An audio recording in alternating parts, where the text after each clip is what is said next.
Fresh off 70-degree days on Lake Taneycomo catching trout and Table Rock catching slab crappie, we're joined by our number one returning guest of all time, the director of the Conservation Federation of Missouri, Mr. Tyler Schwartze. We're going to talk outdoors. We got to talk a little policy. It's that time of year. And just all around how things are going at the state's largest and most active conservation organization, the Conservation Federation of Missouri. I'm Brandon Butler. I'm Nathan Shags McLeod. And I'm Tyler Schwartze. Welcome to the Driftwood Outdoors podcast. And again, we got to do a little self-promotion. You're invited. Tyler, if you got time, love to have you for opening day of trout season. I'm sure you'll probably be with the governor. Where are they going to be for opening day this year? They're going to be down south. At Roaring River? I think so, yeah. That really narrows it down, bud. All four of them are south of where we're at right now. So. South me. Well, I bring that up because, of course, we'll be at Montauk State Park. Once again, I'm rocking the shirt. Catch a memory. Opening day of trout season, March 1st, and it's a big celebration. It's more about catching memories than it is catching fish. And for the previous couple of years, we've done opening day eve at Big Rock Candy Mountain. Roger and Leela and the whole crew at Big Rock Candy Mountain. We're going to have dinner there, record a podcast in front of you all that come. We have unpaid pro staffers coming in from out of state. Paddle Don says he's coming. He's got a pretty good track record as of late. He's been making up for it, for sure. He has. So we got him. We got Joe Hawkins, Michael Collins. There's going to be Mark Van Patten on the podcast. We're going to have possibly Billy Smith. We're going to have some of the legends that the Ozark has bred down there. Great people, great fishermen, great times. Please, you're invited. And Roger was cool enough that you use the code word Driftwood and you'll get additional percentages off your stay there for this weekend. So we hope to see you down there. You can party with us before. Uncle Keith will be hanging out. A lot of people we mentioned on this podcast will be there. And then you have an opportunity to fish with us the next morning, opening day. We're all around the bridge. I do a lot of social media down there, just hanging out on the bridge, visiting with everyone. Brandon's always the troll, hiding underneath the bridge, waiting to get those trout. You giving my spot away, dude? Come on. Don't be giving my spot away. It always makes me think of just, you got to pay the troll. He's down there growling, trying to catch them trout. But it's, again, we harp on it. We've mentioned it all the time. It's not necessarily about the fishing. It's more about the experience. And I hope everyone can come down, enjoy us, and catch a memory with the Driftwood crew and Big Rock Candy Mountain on opening day at Montauk State Park. Well, I'm holding my rod that Mario made for us. You know, one of the deals was when he made these custom rods. Mine says Missouri Sports Hall of Fame. It's got the rainbow trout on it. Driftwood Outdoors, Brandon Butler. One of the coolest gifts I've ever gotten in relation to the podcast, for sure. And he said he expects us to fish with these. That was part of his deal. So I think I'm going to do it. Just because, you know, you got to honor a man when he gives you a gift. But man, this thing belongs on the wall. There's got to be some like magic inside of it, though. So maybe this will be my lunker rod, and then I'll put it back on the wall. So we haven't talked about that in a while. Thanks again, Mario. Super cool. That's what opening day is about to me. Like the traditions, the neat things that you can do, the people you're with. So I think I'll do it. But knowing me, man, I'll break it, and then Mario will have to buy me or make me another one, you know. But this is it. Opening day. Here it comes. Special rod. Well, I believe Mario was actually down, a guest of Dwayne Doty's, Tyler, at the media camp that you guys just wrapped up at Lily's Landing, because he's going to take over the making of Dwayne's signature series lures. Yeah, he was. Great guy. Really enjoyed the opportunity to meet him. Dwayne was there, the whole crew. It was just a great week. Be able to down there, got so lucky with the weather. But to be able to, Dwayne, I could tell too, is excited to be able to hand that off to Mario. Sounds like he's going to do an amazing job with painting all those lures and everything that he's got going. So that was really cool. Well, I wonder if did Dwayne have a bigger net this year? Lauren's still and she's still not able to face Taneycomo. It's a heartbreak. I bet. Well, he did take out Taylor, our communications director, for her first time. She got to catch her first trout, and Sarah Parker Polly was there. So he took those two ladies out the very first morning and put them on some trout, and they just had a neat experience. And, beginner's luck. Taylor, of course, caught the biggest of the day. I think it was like 21 and a half. And so she caught the biggest trout on her first trip. That was pretty special too. Yeah, I saw he said what an honor to have Sarah Parker Pauly in the boat. I don't think he ever said that about us, Shags. Never did he use the word No, honor. never. So Well, we should clarify too. Mario did the artwork on those rods, the handles. Oh, Mike Riffle okay.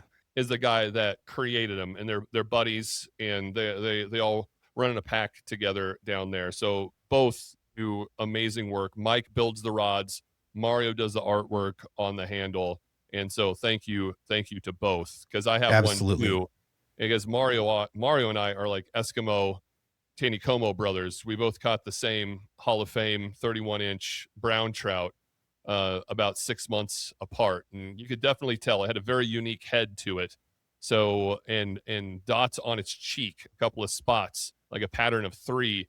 And sure enough, you see those two pictures side by side, and that's the same fish. So again, just showing you the importance of catch and release, that people can enjoy that species and that fishery if you handle the fish properly, release them to live another day and be caught another day. So again, Mike, Mario, thank you very much for everything. Absolutely. Tyler, give us some fishing stories, man. What went down at the media camp? Yeah, it was perfect days. It was almost too perfect, too nice for the weather. The afternoon bite was a little bit slower for some, but spent several days at the CFM, our 10th annual media camp. Brandon, you got that one started when you were here at CFM, and so it's just great to honor that tradition and bring everybody together, all the outdoor writers and communicators that were there with the guides. It's just such a special time to be able to sit and visit, catch up, and the first liar doesn't have a chance in that group. It's quite stories get tall and deep, but it's so much fun. We had great weather, and first day was pretty good as far as numbers. Not a lot of big ones. I think Taylor had the big several 20s, 21 and a half, right around in there. Caught a couple browns. I caught my first triploid. Got 2 of those on that opening morning, so that was kind of cool. And a lot of numbers though. Weren't really big ones, but we had a lot of numbers. Second day, I went up to Table Rock and had a crappie trip of a lifetime. It was special. Jordan Isaacs took some of us out with the live scope. The Hall of Fame fisherman Bill Cooper and Kyle Carroll, CFM president-elect, the 3 of us spent the day out. And I've never laughed so much on a fishing trip, laughing at ourselves, because you got the live scope in front of you, and Jordan just got this thing dialed in. You can see your jig float down the lure, and you can see the crappie and its mouth even when it spins and it comes up and it attacks the bait. It was just so cool. And so he'd just say 35 feet, and you look whatever that way the arrow was, you cast, let it drift, and it's got to stay above that crappie's head. And as long as you stayed above it about a foot and a half, let it drift, you'd see them just turn, boom, they'd come up and attack it and set the hook. And we had a 14-inch average. It was just amazing. We had some 15 and a half inch crappie, nice ones all day. He's got her dialed in. It was a special trip for sure. Catching some slabs, man, and a couple of walleye I thought I saw in there. Yeah, somebody caught some walleye this week. Some others went out for crappie, I think, on Taneycomo. So we were all over the place, but beautiful weather, and I think the stars of the show are always Phil and Marcia Lilly at Lily's Landing. They just do such a great job taking care of us for the week, for the days that we're there. It's a special place. You couldn't do it without them. They fed us morning and lunch. We went out to dinner on Bass Pro Shops Fish House opening night. Director Sumners and Deputy Director Aaron Jeffries joined us. So that was really cool to have some good conversations. And Tuesday went to Big D's Barbecue right there in Branson. And there was more food than we could even dare to dream. And so we ate good and lied good, and the rest is history. Don't be saying lie. That'll get used against us down the road. What did Sumner's have to say? What topics were discussed? We talked about CWD, of course, all that stuff, all the legislative things that are going on in the Capitol. Had a good update, and just a general update on the department, kind of things that they're going, what's on the horizon. So a lot of good question and answer, non-resident turkey and deer stuff that we've all been seeing, and so it was good to drill down on some of those topics. Man, I got a capital tip for you. You need to take a dog in with you next time you testify. Yeah. So I was in there on Tuesday and testified to the Veterans Committee, and had a service dog in there from Retrieving Freedom, and our training director, Katie. Never before have I felt so welcomed into a hearing. It was wonderful.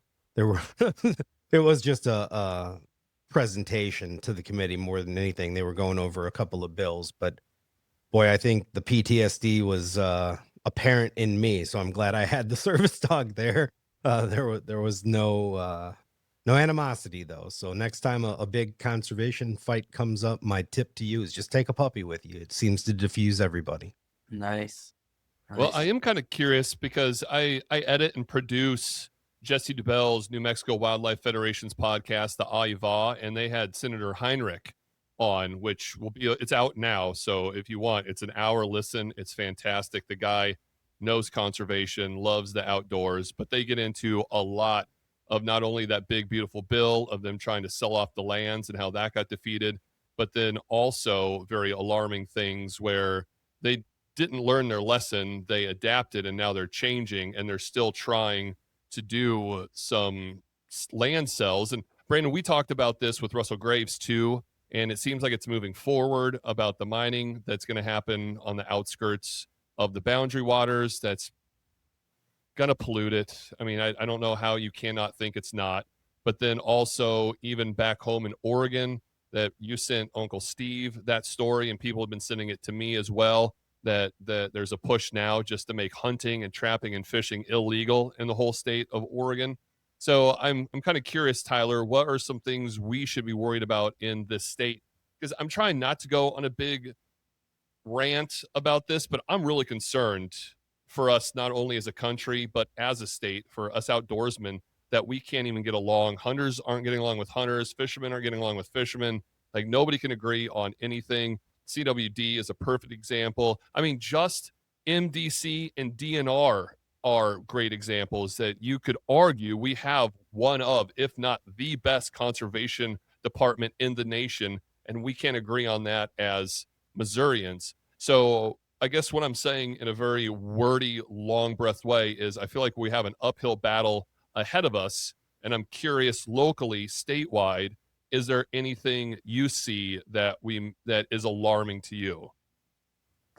Yeah, good question. Lots of thoughts there, and certainly a lot to unpack. We could go down some rabbit holes into state legislation, But overall, I'll start by saying we are so blessed, and we've talked about this. We all know this as Missourians, but people outside the state don't realize how lucky we are to have our 2 dedicated sales tax in Missouri and all the benefits and free boat ramps and free nature centers and all those things. And I say, we got a lot to be proud of, but we have a lot to protect in the same token. So we have to really stay diligent on the efforts in the State House.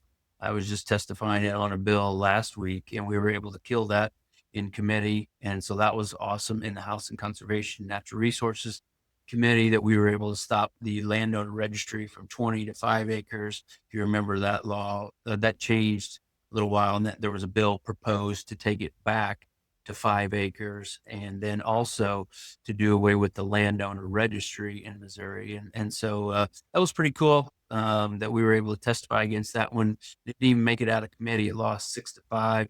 And so that bill stopped right there.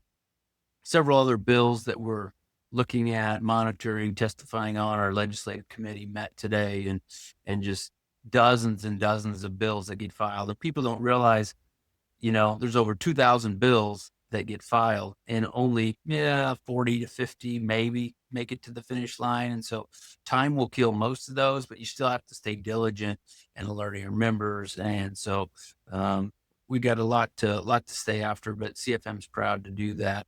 and we work hard. Kind of, I'm and our lobbyist is there every day, and I come over and testify, and we bring groups and advocacy alerts out, and so there's a lot of moving parts and pieces that we have to stay diligent and keep tracking.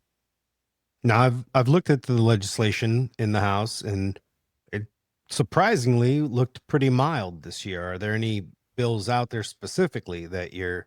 I mean, I saw a couple of the old regulars, expand the commission, kill the sales tax, but that's just thrown up every year. We've been through the Supreme Court. We know how this works.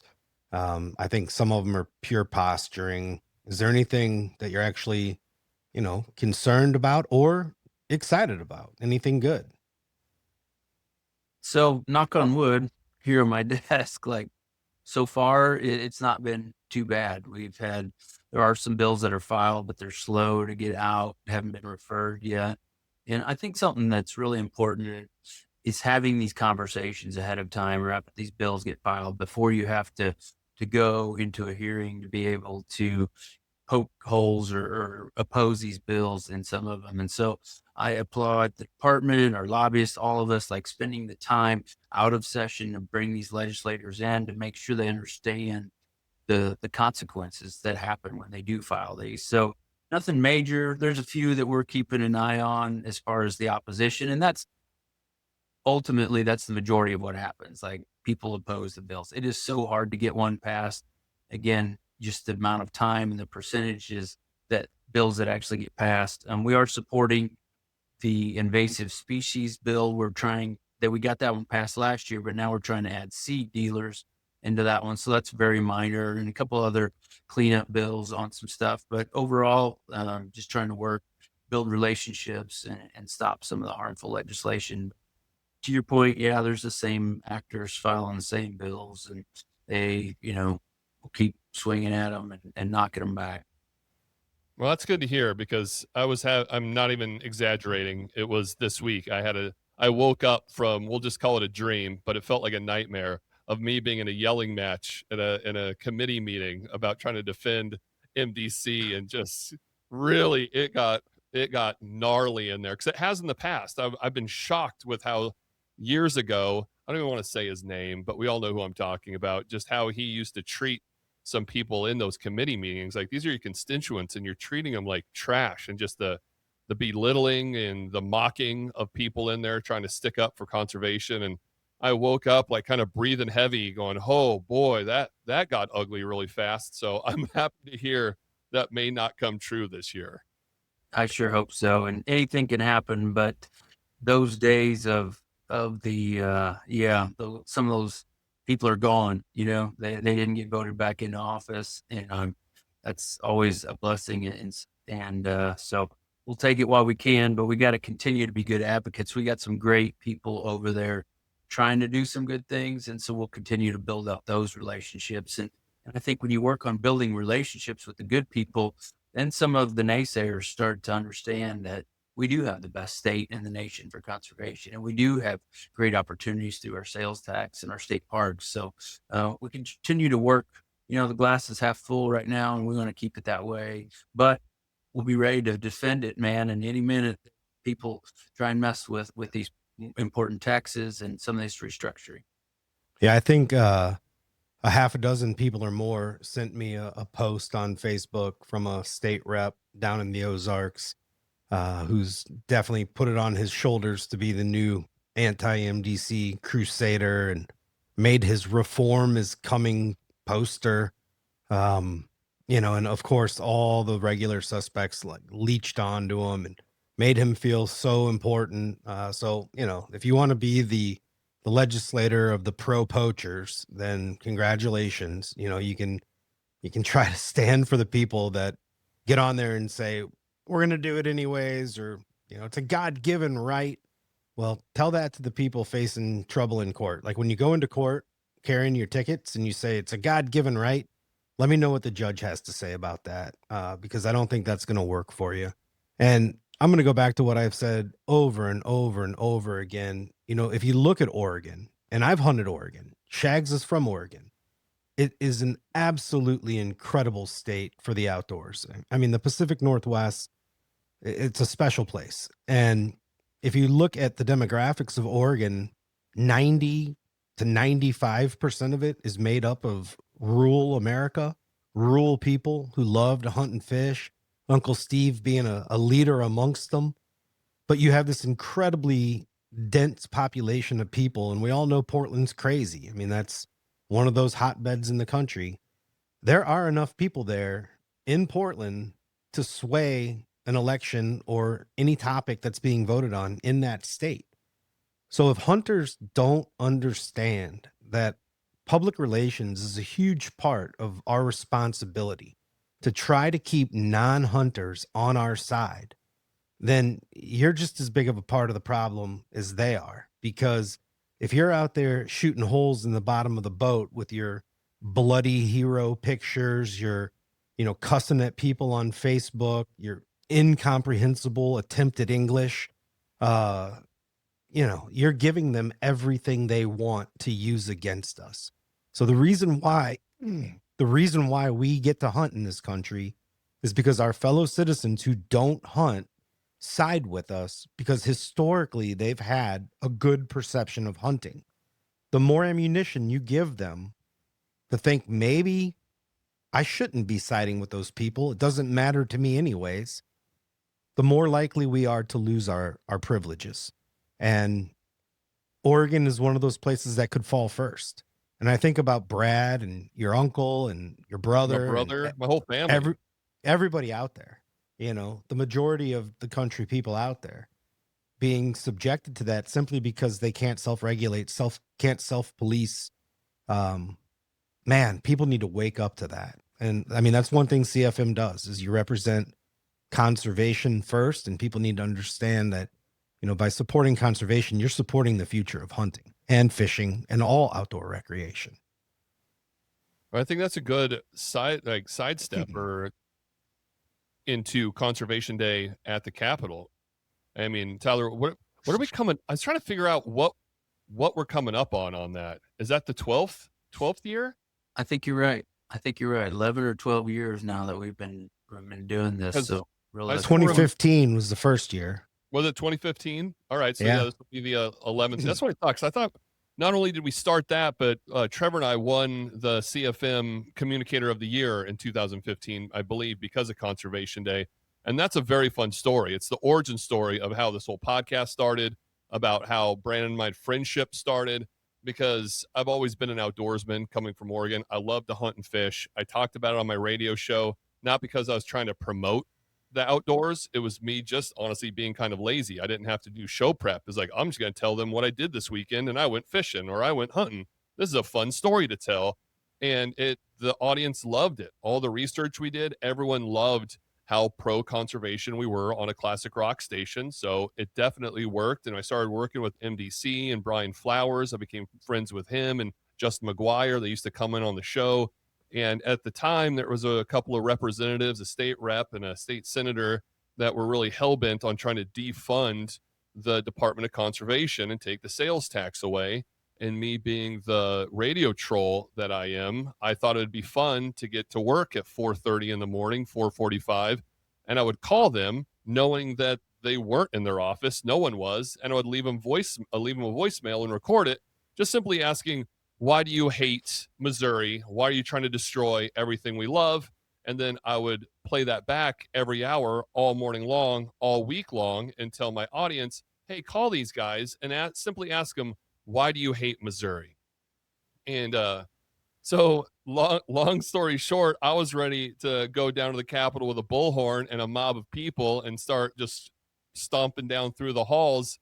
And a mutual friend was like, have you heard of Brandon Butler and Conservation Federation of Missouri? I was like, I've never heard of either one. And like, let me put you in contact with them.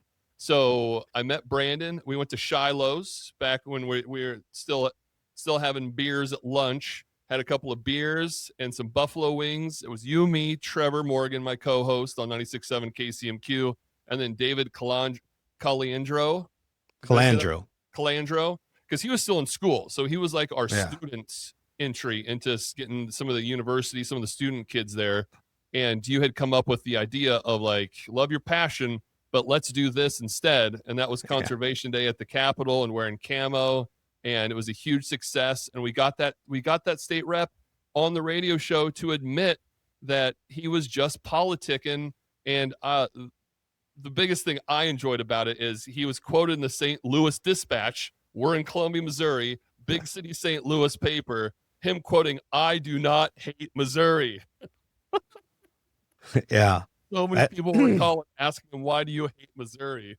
That shows the power of advocacy. I mean, I used to drive over an hour every day to go sit in that exact same chair that Tyler's sitting in right now, listening to you on the radio. And more than once, I spit coffee out and got myself messy laughing at the show on the way down there.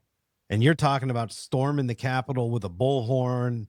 And I told somebody, get a hold of that dude for me. Help me meet that guy, you know? And yeah, the rest of that is history. And we met up, and I think they told me you can have 24 tables around the rotunda at the time. We could get both sides, 12 on both sides. And I think we packed in closer to 35.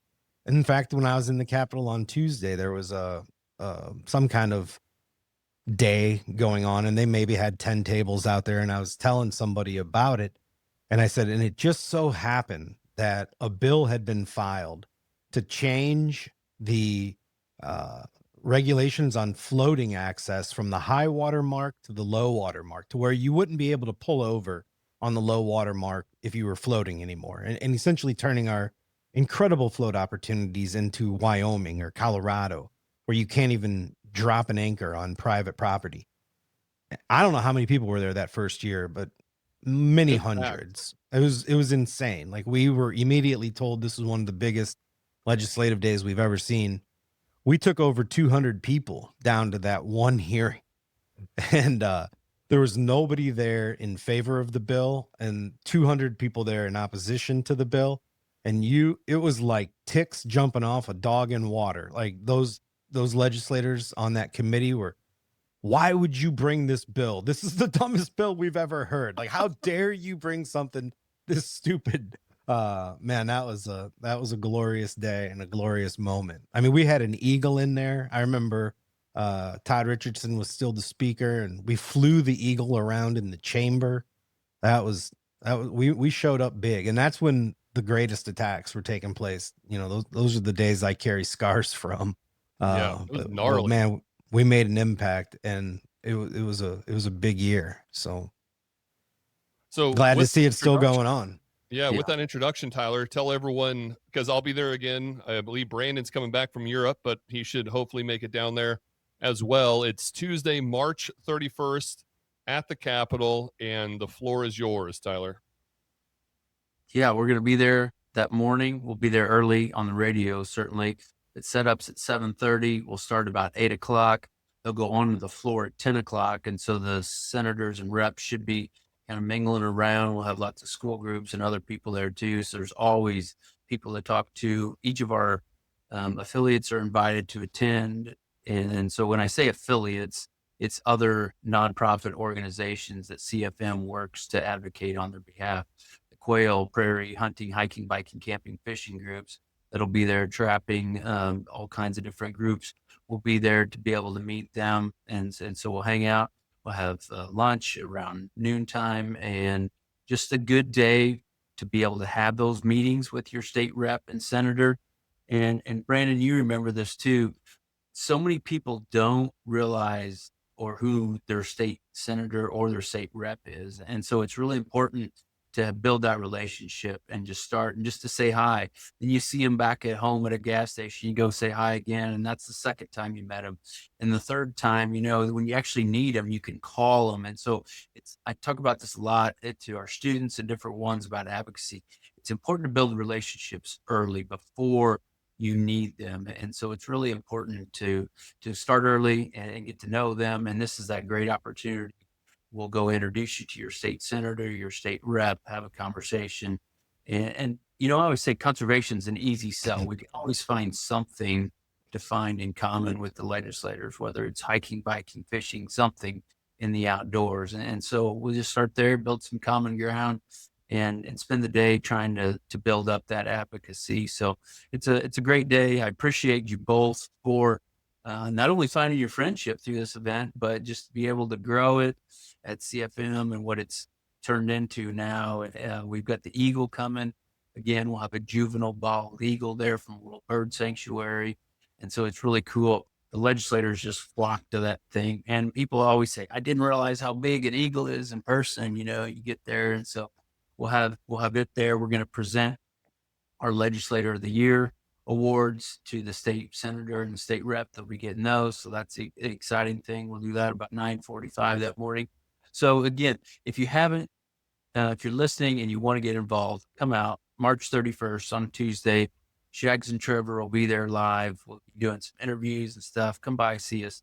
It's a fun day. It really is a great day in Missouri County. Yeah, when we went there the first year to set up, it was probably 5 o'clock in the morning because Shags and Trevor have to go live at 6 a.m. And the three of us are outside the Capitol. It was before 5. It was like 4:45 in the morning. Yeah. Mm-hmm. And we're dressed completely in camouflage, carrying around like hard case boxes, literally like trying to open doors and get into the Capitol. We didn't know where to go. The main door was locked. Like times have changed a little bit. Today we'd probably step on like an IED or something somewhere in the bushes. We should have been tackled. We were looking suspicious as all get out. Yeah. That's one thing. The other thing is just to kind of reemphasize there what Tyler said. If you're listening to this, just seriously ask yourself, who's my state representative? Who's my state senator? And if you say Josh Hawley or Eric Schmidt, like, no, that's the answer most people will come up with. But you have your 2 federal senators, the guys that go to Washington, and your 8 congressmen and women that go to Washington. But here in Missouri, Tyler, correct me on the numbers if I'm wrong, but I believe it's 164 state representatives and 34 state senators. Yeah. So you each have one of those. And if you don't know who those 2 people are, and you care about legislation, and you care about what happens to you financially, with health care, with basic rules governing the state of Missouri, then you need to know those people, because I will go to my grave saying that what happens in Jefferson City or whatever state capital of the state you live in is directly impacts your life more than what happens in Washington, D.C. And we overlook local politics at the state level or the county level. But you shouldn't do that, because you can actually make an impact there and change the course of the state. You can get to know these people and potentially sway legislation. It's hard to believe that, myself, Shags on the radio, like, we've impacted legislation in this state. Never in our early 30s did we think that would be something we would have on our resume today. But no, not at all. Every single one of you can do that. And those of you that are in complete opposition, if you hate clean water and want to breathe polluted air and are a huge fan of diseased animals, then you need to go there and tell your legislators that. Just like that. Say it just like that. But go in there and make your voice heard, because being a troll on Facebook doesn't get the job done one way or the other. Well, and CFM does such a good job, because I'm gonna throw it back to you, Tyler. Talk a little bit about the LAC, the Legislative Action Center, because that's kind of what I use a lot of to keep up with important issues. Because I mean, let's be honest. I mean, we're getting busy. You got families, you got work, you got everything pulling you in all directions. Like, it's kind of like, oh, politics, eye roll. But what you guys have done has made it so easy that you sign up with an email, and then you just get emails letting you know what's kind of happening and what you may or may not want to do with it. Yeah, it's a good point, Shags, because our Legislative Action Center makes it so easy. It's a portal inside of our website at confedmo.org. And what our legislative committee does, we look at through all the bills. We actually had our committee meeting today, and we go through all those bills, and based on our resolutions that we passed, we have policy that can help us oppose, support. And so after we get all that figured out, we put those on our Legislative Action Center, and we try and not overuse that system, because there's an algorithm of the more you use it, the less people actually take action. So we're very deliberate when we do make those actions. But when we send you something, we want you to act, call your legislator, and as simple as 3 or 4 clicks, you can have an email sent, their phone number pops up, it's auto-populated by your zip code. And so it's a real easy system to use. We'll even write the letter. There's several variations. You can type in your own little verbiage that you want to say, and it's off. Yeah, people say, oh, it's just a number, they won't listen. But I'm telling you what, if you go to the Missouri State Capitol and you knock on your legislator's door, I can almost guarantee you're going to get an opportunity to meet them. If they're not busy, they like to meet people. They like to see people that come from their counties and their back hometowns. And so it's really important to be able to engage in that process, like Brandon mentioned, because again, there's some that are really trying to do the right thing. And so it's good to see how well they do listen. And you might be a tick mark for a while on a piece of paper that a legislative assistant got, 19 calls on an issue. But when that state legislator comes in off the floor and they say, who are my calls, my emails?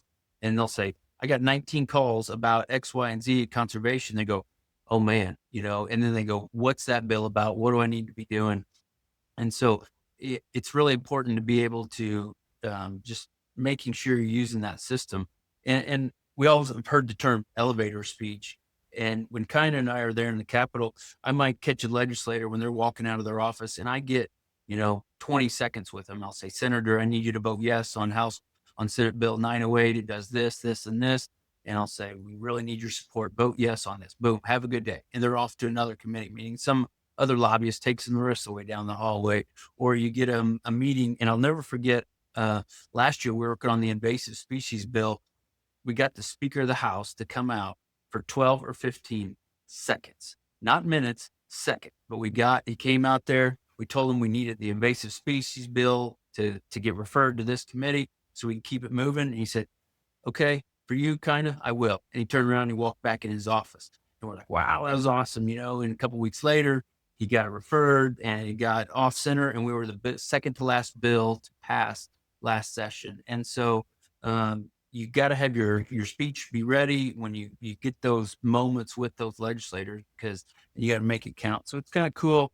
It's fast paced and a lot of things are happening quickly. They got 2,000 bills that they're worried about. And so to get just a small piece of time, be able to get your bill in front of them and at the right time, so they remember it when they go to vote yes. Oh yeah, I need to vote yes because of this and that. Boom, they do it. And so it's kind of cool when it works.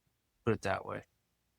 And the nice thing about it is you don't need to know who your representative or senator is, because you autofill it for them just on your zip code that you put in. I signed up right away. I really enjoy the Legislative Action Center. You guys do good work there. Thanks.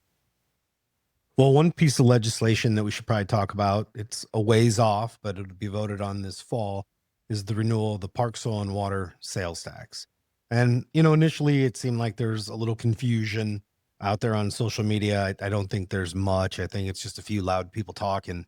But that being said, well, I'll even go back a little further and say I was on a call with a number of other conservationists representing many different aspects of the outdoors last week, talking about outdoor recreation having its own office in the Division of Tourism in Missouri.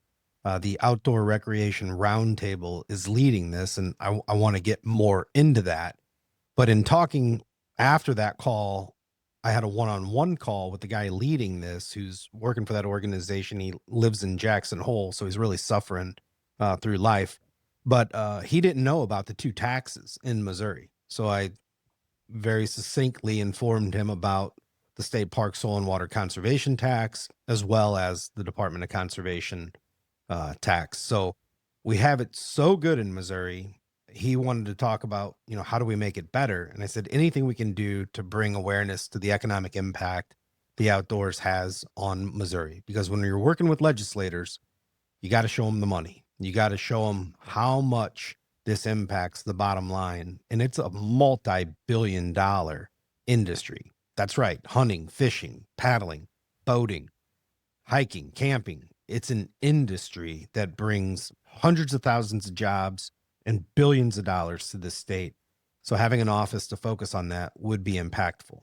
Now, state parks are a huge part of that economy. People travel from all over the country to visit our state parks, but especially Missourians. They travel from all corners of the state to visit our incredible state parks and historic sites.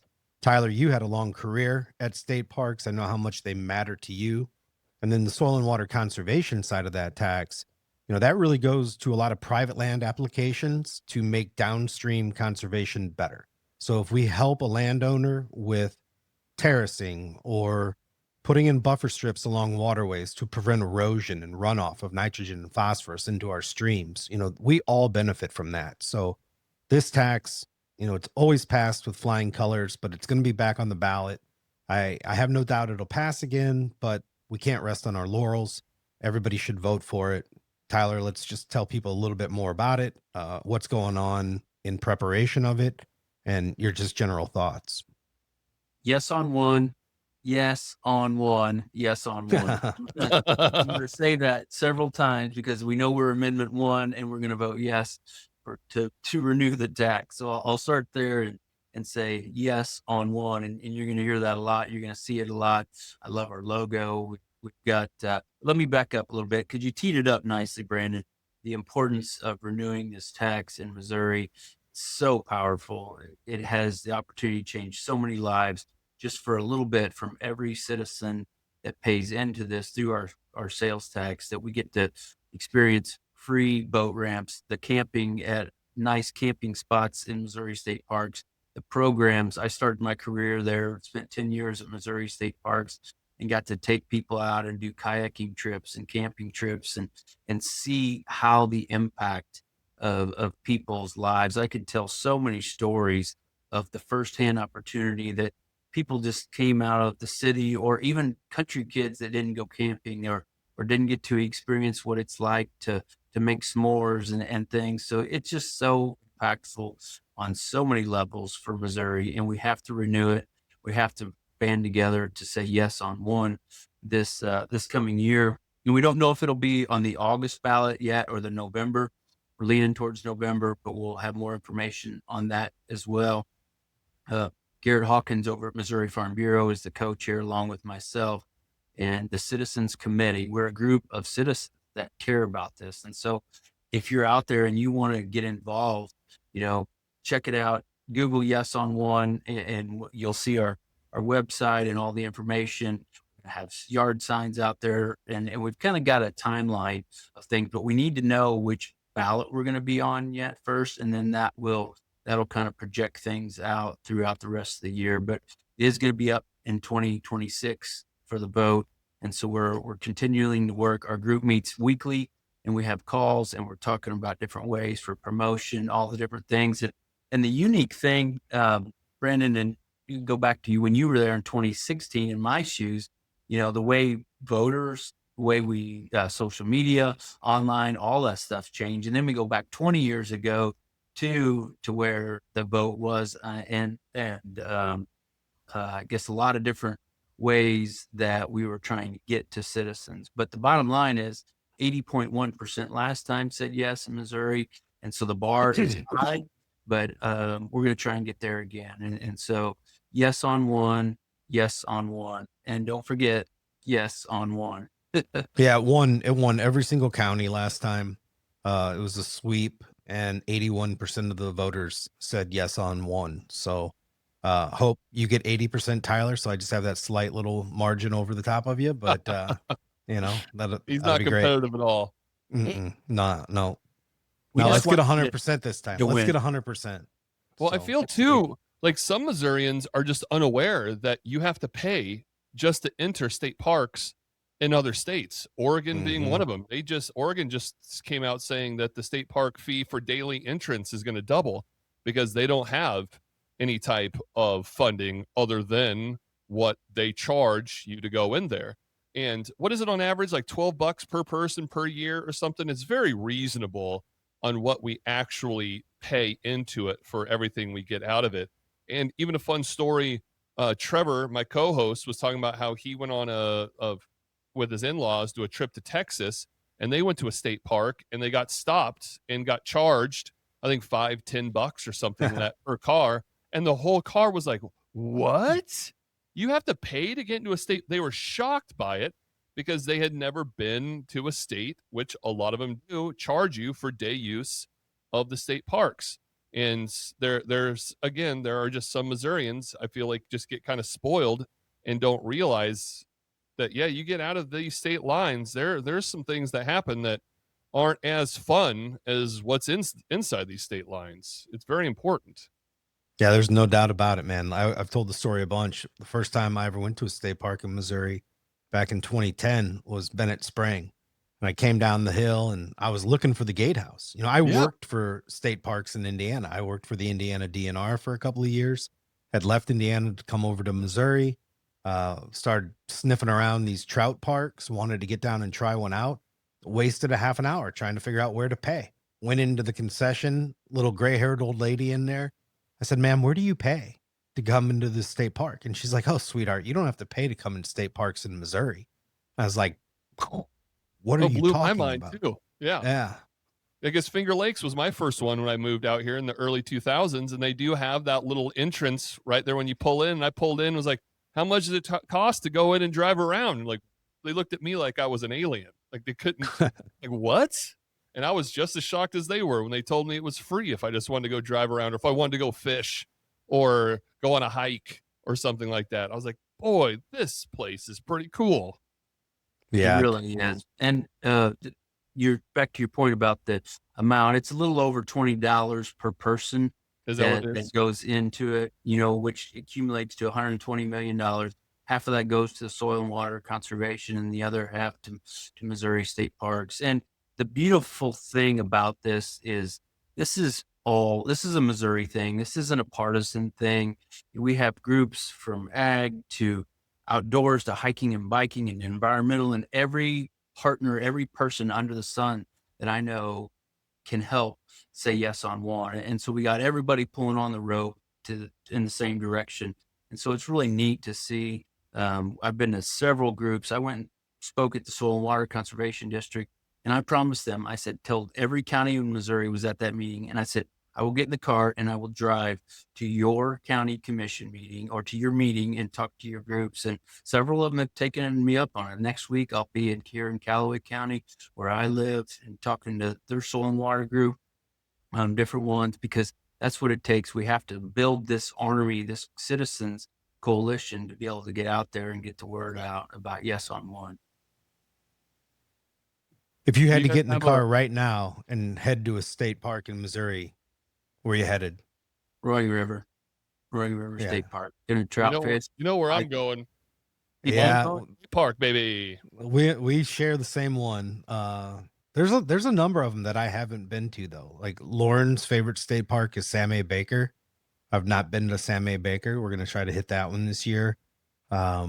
Elephant Rocks is incredible. I've never been up to the Elephant Rocks. I've been to Johnson Shut-ins, but didn't go right next door like I should have. There's just so many. And then even when you get up north, there's some beautiful state parks and some state historic sites up north, like Pershing State Park is really cool. Man, we're just blessed. Like the diversity of our state parks. There's fishing in most of them, if not all of them. I encourage people to get out and see. Is that a state park? Big Springs? Is that a state park? Big Spring is part of the national park system. So that's actually part of the Scenic Riverways. Yeah. But inside the Scenic Riverways, you've got Current River State Park, which is unique with the beautiful old lodge. And then right next door is Echo Bluff, which is truly a pinnacle of our state parks for those that may not have a camper or a tent. A number of the lodges are incredible, with Echo Bluff being truly spectacular. There's a lot of opportunity for all kinds of people to enjoy our state parks. That's where I met Tyler for the first time. He was actually working at state parks when we got to go down and got the sneak peek with Bill Bryan, and we got to stay inside the fancy lodge before Echo Bluff opened and got to float and gave us the tour. And that was another one where I remember driving back, kind of just shaking my head going, what life do I have? How did I get invited to that? That was awesome. You made the right friends. looking back at Echo Bluff, being at state parks before we opened that one, that was just so much thought and energy went into that from Governor Nixon and Bill Bryan, their leadership to be able to put that money to use and in that part of the state. And you guys been there more than I have, and it's just so beautiful. What a neat jewel to be able to get into the heart of the Ozarks and be able to have the world-class amenities that they have. And it's just going to be there forever. And I think it's so cool to be a part of that. Well, I almost lived there for a year. I was sneaking in to shower there because on that trip Shags is talking about is when I had this incredibly genius idea to buy property right up the creek and just go into the back of the holler and build a home because what could go wrong, you know? And so that's kind of the origin of the cabin story, was that exact trip when we went down there for the first time. And every one of us that saw Sinking Creek thought, what in the world is this? I mean, it looks like something out of a Avatar movie. It's so beautiful and crystal clear and clean, and just absolutely love that place. 100%. Now, before we move on, was there a website that you guys have for the Yes on One? Yeah, Preserve Mo.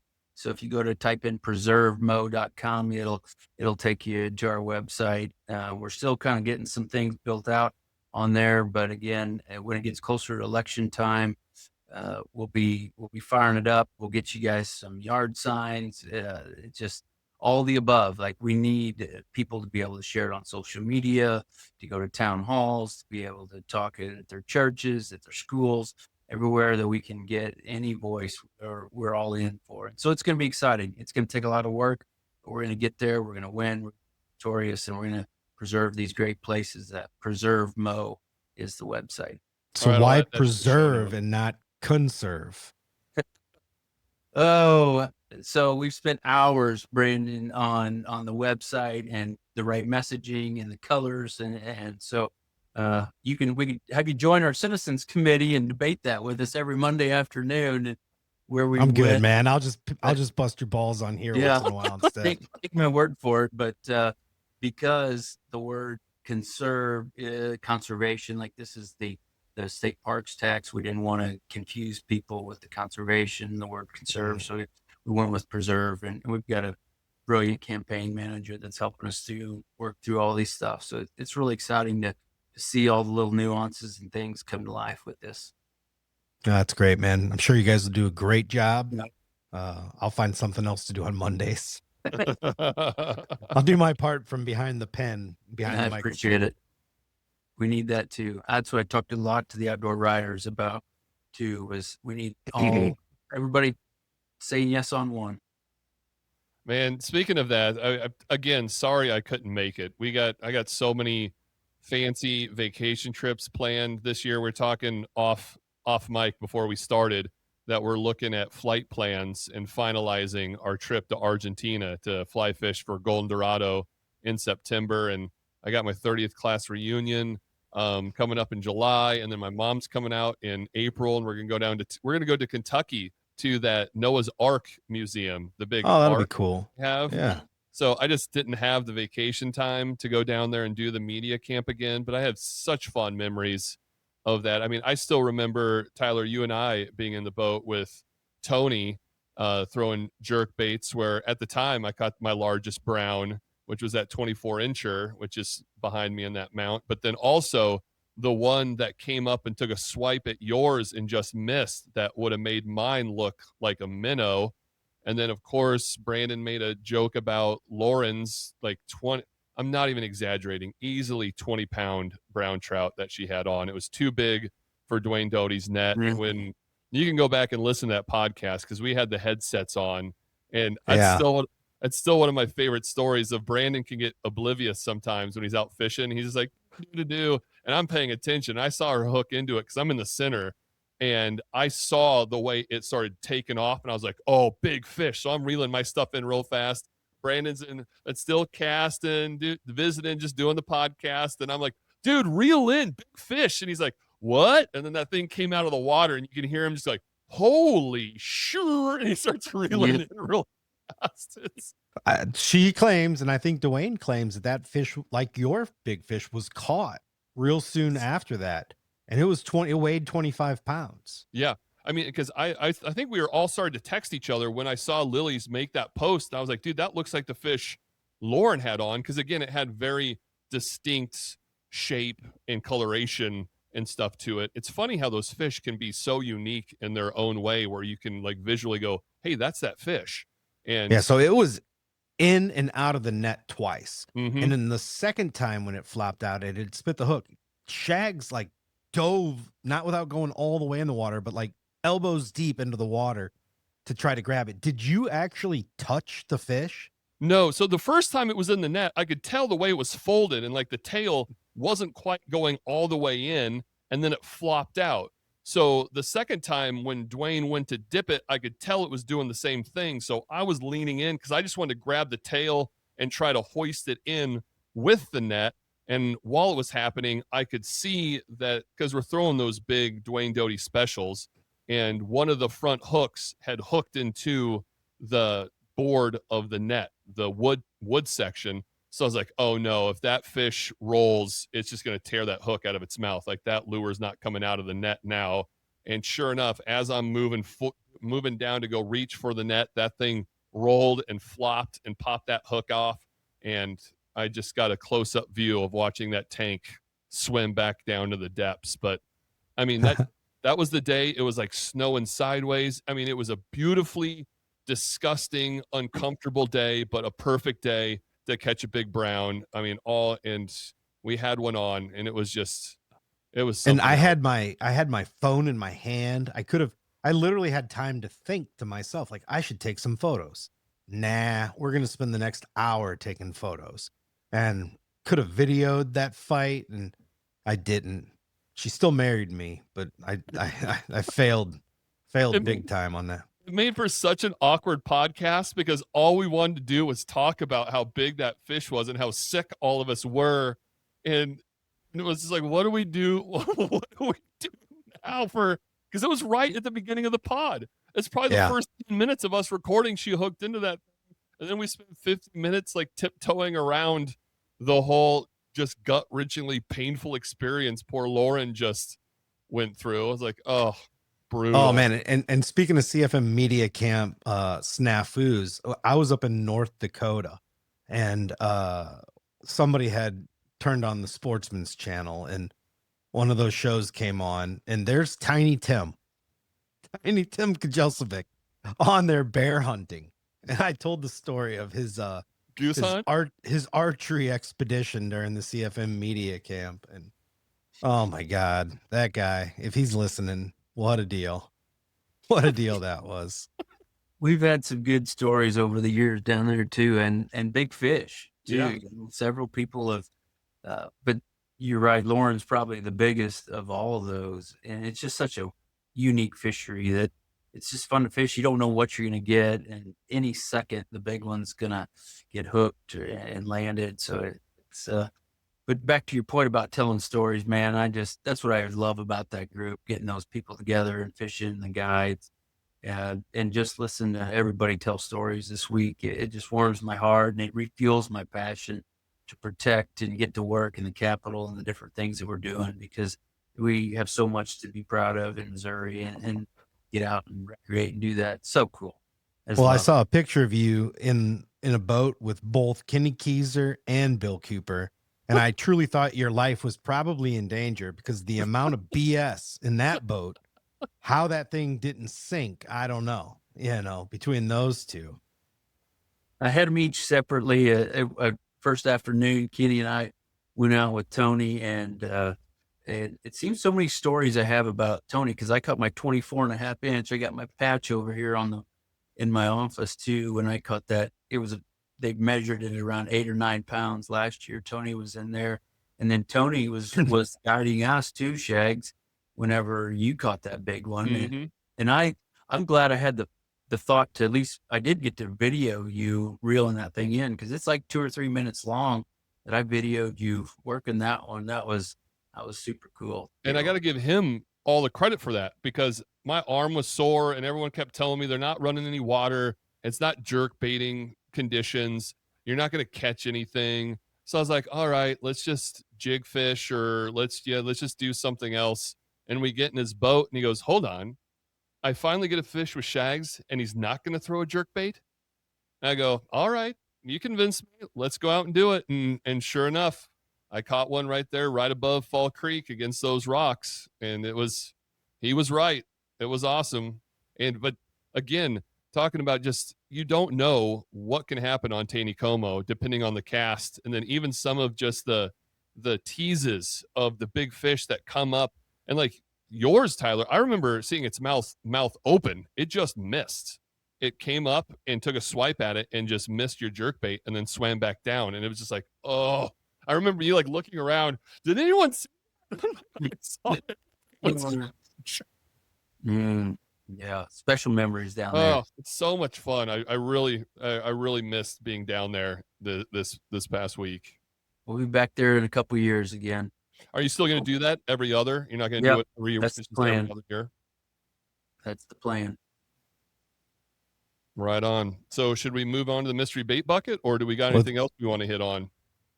No, let's bait, unless Tyler does. Let's bait bucket it up. Just one plug for CFM convention coming up here in early March on 6th, 7th, and 8th down at Lodge of the Four Seasons. Registration's closing soon, so we hope people can join us. New this year, we've got a Shaping the Future session on Friday afternoon, and we're just going to get in a room and talk for a couple hours. What do people want to hear? What do they want to talk about? What do they want to see? So that's good. Packed agenda on Saturday. DNR director, NBC directors, great sessions. Our affiliates get together and we get to give away some grants to all those through the David A. Risberg Memorial Grants. Brandon, you've been a part of since its inception.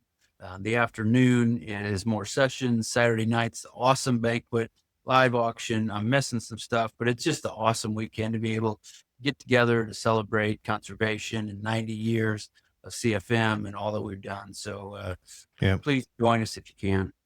Man, there's a lot of cool things that, I will say I kind of started there at CFM that you've continued, taken to another level. That Risberg grant, though, it's one of the things I'm most proud of, the amount of impact that we've made through that. So for people that don't know, this is the kind of thing CFM does. We had a wonderful family lose their son tragically, and a donor suggested to them to talk to CFM about a way to create some sort of memorial, living memorial for their son. And I had the idea of trying to help impact our smaller affiliates of CFM, and we created a micro grant system of up to $2,500. And myself, Tyler, John and Mary Risberg, now their son Thomas, is on the committee as well, who lost his brother. Doug Hill, former CEO of Edward Jones. It's an amazing opportunity to see all the different aspects of conservation in Missouri when we're looking at potential grants for trail work and fish habitat and invasive species work and getting education put together to put into kids' hands. So congratulations, Tyler, on keeping that going, and kudos to John and Mary for having the faith in us to do it. And I don't know how much money we've passed out over the years, but it's hundreds of thousands of dollars, and probably more than 100 projects at this point that have taken place in Missouri because of CFM's leadership through the affiliate program, and because of the support of John and Mary and the people that have committed to that small grant opportunity program that's been in place now for a decade. It's pretty amazing. So truly is. I can't say any better. It's a beautiful thing, and honored to keep it going along with a lot of the other great stuff that you got going here. And that right there, I guess, to summarize what CFM is to me and what it's done for me. So I grew up deer hunting, and I grew up with deer hunters who broke rules. I can vividly remember things that happened in my youth that I was privy to or a part of, because I grew up, in kind of a typical rural existence, and people broke rules and thought that was cool. And as I matured, I hope I stopped doing that before I came to CFM. But then you get to CFM, I always say I showed up there a hunter and an angler and left a conservationist, because you get introduced to all these other aspects of what's going on in the outdoors. So I never thought I would be somebody who could show you what Sericea lespedeza is and why I have to get it off my land. Or I never thought I would care about the importance of getting more African Americans into state parks, and learning that, urban people have a fear of the dark because they live under constant light pollution. And once you start seeing how the outdoors impacts everybody in our state in different ways, that's what makes it so worthwhile to fight for. Like when you get hung up on your one little interest, whatever it is, and maybe it's killing the biggest buck you can kill every year, or maybe it's catching a limit of fish every time you go out, or not having to see another person when you go to a campground. You fail to recognize like the big picture. And it's the big picture that drives me and Shags and Tyler. And that's why we're out there like fighting for what we believe in the face of people who just can't seem to see beyond one specific issue. And if you go to the CFM website and you look at the list of affiliated organizations, you'll see this incredible coming together at a time in our country where division is on display like it's never been on display before. Just this simple conservation organization in Missouri and the conservation organizations like CFM that represent other states like Jesse Dubell in New Mexico with their Wildlife Federation, Wisconsin Wildlife Federation. There's one in every state. Like all those groups come together and say, look, we're not going to agree on everything, but we're going to agree on the principal important things. So we may put aside our one specific issue to see that, funding is available for the outdoors, that nature is taken care of, that access is available to all people, that prices don't become so high that people can't participate. That's why CFM is important. That's why organizations like CFM are important. And if you care about one thing, I encourage you to try to care about two, and then it'll become 4, and then it'll become 8. And then you'll be really out there doing good work and perpetuating all of our opportunities into the future. So true, man. I couldn't have said it better myself. And that'll be a nice segue right into the mystery bait bucket. Tyler, you've been on here. This is your 6th time or your 7th? Well, I think the 6th. I've joined just kind of bits and pieces for 3 or 4 of those. And You should count those. Yeah. I was a host one time, a honorary host one time. You were out sick or something, and so Brandon came here to the office and we filmed one.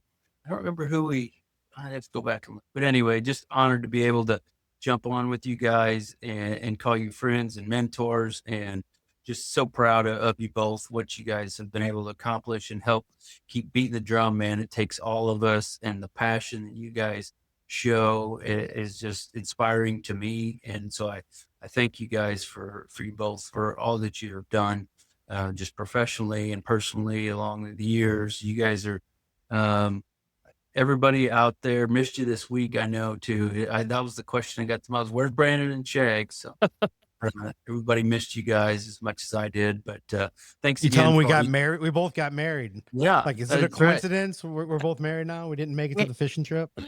That's not true with our wives. Our wives probably wanted to be there more than we did. 100%.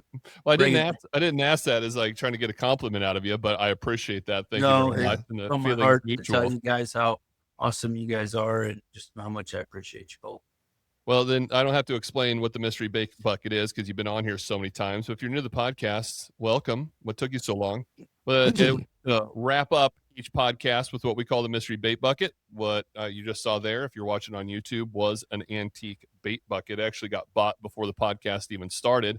But you get to submit a question. Sometimes, very rarely does it have anything to do with outdoors. Sometimes it does. It's just a fun way to wrap up the pod. So if you have a question, want to submit it, you can. info@driftwoodoutdoors.com. Email us, or you can slide into our DMs on Facebook and Instagram, Driftwood Outdoors, or leave a comment on the video, Driftwood Outdoors TV on YouTube. This one comes from Jennifer Roberts. It says, if you had to introduce someone to Missouri outdoors for the very first time, what would you take them to do? Oh man, we could probably have the same answer again. Yeah, maybe. There's so many though. I know, that's what I'm saying. I could do a top 5 list probably. Yeah, we've done a lot. I mean, I've taken a lot of people deer hunting, turkey hunting. I mean, I'll go with that. I'll go with turkey hunting right now because it's coming up here pretty soon. And as a guy who grew up in northern Indiana when there were no turkeys there, to develop my love of turkey hunting to the level it's at now. And I can't say I came at it late in life, but early 20s was pretty late in life for me for all outdoor activities. So turkey hunting has become one of, if not my favorite things to do. And Missouri is the cream of the crop. Like it's the pinnacle state in the country for turkey hunting. So I love taking young people out on their first turkey hunts, but anybody that hasn't turkey hunted before, I would love to take them out on a turkey hunt and just experience the magic of early spring, those gobbles, maybe find a mushroom, see the bluebells and the dogwoods and the red buds. Can't wait, man. Getting fired up. Well, we're recording this the week before Valentine's Day, and Savannah and I are going back down to the trailer, and I asked her, like, what do you want to go do? There's a lot of things that she likes to see down in the Ozarks, and I thought she might say Blue Spring because I find that like incredible. The blue is hard to describe. Like pictures don't do it justice. It's like psychedelically blue. It's so blue. It's hard to wrap your head. Like how can it be so pretty? How can this water be bubbling out of the ground and be that blue? So if I had to take someone, I would probably do like a quick Ozark spring tour. Maybe hit Alley Spring and Eminence, then would go to Blue Spring, and then would wrap it up in Van Buren because that's the thing she said she wanted to do is she loves going and seeing Big Spring. And that's another one that it has the board out front. It explains to you what's happening, but visually, I can't wrap my head around 3 million gallons of water an hour pouring out of the ground, even though it's showing me where it's coming from and how it's working. I still am like looking here, looking there, looking here, looking there, and my brain just can't make that connection. It's just one of those wonders of wildlife, if you will, just Mother Nature blowing my mind that much water can be bubbling out of our ground randomly. And it's just a sight to see. It's incredible. So if I had a day to take someone in Missouri to show them some incredible things, it would probably be those a couple of springs, because growing up in Oregon, we had some, but it's nothing like this. How about you, Tyler? Well, I think I'm going to go underground for this one. You guys hit the turkey hunting, the floating, but I think I'm going to say I'd take somebody to a Missouri cave and be able to experience. I can't wrap my head around the amount of caves that we have and how impressive they are and how they form. Just to be able to go to angel showers at Ozark Caverns, or to be able to tour several of the cave down in the Ozarks, and just to be there to know that, our Native Americans were there, or people even the 1900s, how they used them and stuff. Our cave system that we have in Missouri is just phenomenal, and each one tells its own unique story and has just different cool features about it, and the people, how they use them too. I think that is is just the neatest story, and hearing the history of our caves and stuff. So I'll pick a cave for something different. Maybe we'll find Jesse James Gold someday. One day. One day. What's the final thought, the final cast of the pod? Tyler, we appreciate what you do, man. And vote yes on one. We're going to do a lot more on that in the next 6 months or whatever. If it goes on the primary, that'll probably be in August, or on the actual election ballot in November. You can count on us to encourage people to make sure that we continue this incredible legacy of state parks and soil and water conservation here in the state. 100%. And I just want to say too, man, you made a mention of like mentors and stuff. I see us as friends and colleagues. You work harder and so well fighting for Missouri, man. I respect everything you do, and it is an honor to work alongside you, call you a friend, and I always enjoy our conversations here on the podcast. So thank you for everything you do too, man. I appreciate Yeah, it. if I ever have to make another resume, I think I'll add a bullet point that says I once hired Tyler Schwartze. It's been 7 years this month. Hard to believe that been here this long, but I love it. I'm passionate, and that's my final thought is like, whatever you're passionate about, go do it, but find other things too. And because we have so many unique things in Missouri, and I wouldn't be doing my job if I didn't say join CFM. Our $35 a year to get our awesome magazine and be able to learn more about advocacy and our partnerships. And go to our website, confedmo.org, get signed up, but just keep getting involved outdoors in Missouri because we have a lot to be proud of and a lot to protect. Yeah, I want to plug one more time the convention coming up. I can't be there this year. I've got complete FOMO. I mean, to tell you how much I want to be at the Conservation Federation annual gathering, I'm going to be snowmobiling in Yellowstone, and it's still, dang it. Why did this happen? Like, why am I not going to be there? Like, how did it get scheduled that way? So that means somebody else is going to have some pretty cool things to buy on the auction that I won't be snatching up this year, and a lot of cool things to learn as well.